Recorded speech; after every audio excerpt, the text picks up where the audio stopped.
मे अहुमदगी हौदुना cookie मिलिटेंट्ससिंगना Meitei फुरुपसिंगदा लांदाबता नतना yum कई कया मैना तुमना थादोकपिख्रबा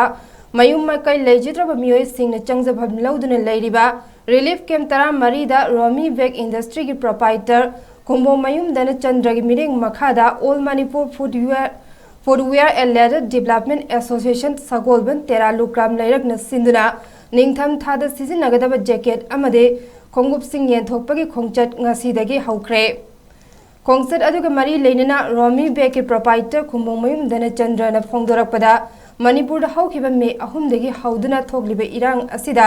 मयुम मकै लैजिद्रबा मियोयसिंगना हौजिक रिलीफ कैंपसिंगदा चंगजफम लौदुना लैरिबा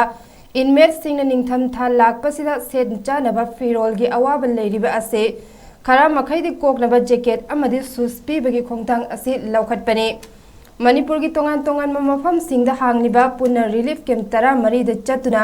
मफम अदुगी इनमेट्सिंगदा पोलमसिंग असे येंथोकनबा ngasiदगी हौदुना था असिगी 12 फौबा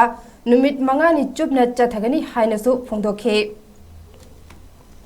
मिपुं खुदिंगमता आइटेम अमम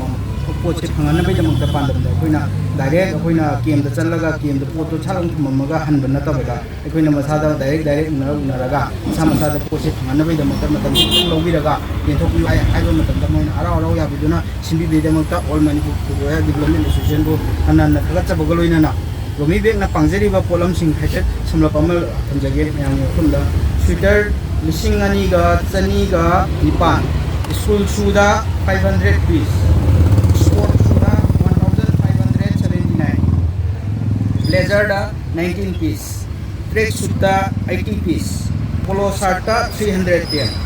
इंचा सिंगी लेगिस 532 टोटल ओइना येथोकदबा पोलम असि 5,900 अखोई लाने मरम मरकान लाजिना रिलीफ कैंपदा लेबिरिबा इसिनाउसिंगसिदा अखोइना करीम खरा अखोई मतिंग पांजगे हाइजना प्रोग्राम असी all Manipur footwear and leather development association अमदी रोमी बैग इंडस्ट्री अनि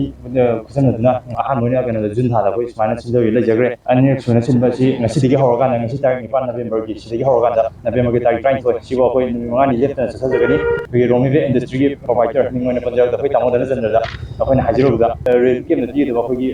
मटेरियल सिंग asi प्रोवाइडर ना मतिंग पांबिरो